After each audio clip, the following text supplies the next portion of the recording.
Welcome to Nellai village food. இன்னைக்கு நம்ம வீட்டில் சூப்பரான ஒரு முருங்கைக்காய் பொரிச்ச குழம்பு தான் செய்ய போகிறோம். பருப்பு போட்டு தான் இந்த முருங்கைக்காய் பொரிச்ச குழம்பு செய்ய போகிறேன். புளியெல்லாம் தேவையில்லை, வெறும் தக்காளி போட்டு தான் செய்ய போகிறேன். யூஸ்வலாக நம்ம பருப்பு குழம்பு, சாம்பார் அந்த மாதிரி செஞ்சு சாப்பிட்றதுக்கு இந்த மாதிரி வித்தியாசமாக ஒரு குழம்பு செஞ்சு சாப்பிட்டா ரொம்ப நல்லாயிருக்கும்.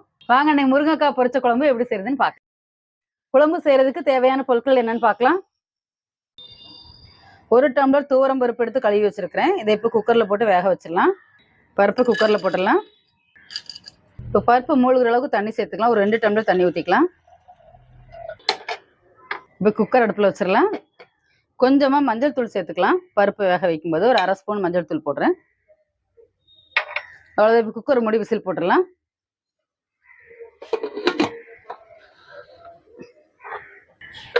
ஒரு 4 விசில் விட்டு பருப்பை நல்லா வேக வச்சு எடுத்துக்கலாம். 4 விசில் வந்துருச்சு. இப்போ நம்ம குக்கரை இறக்கி வச்சிடலாம்.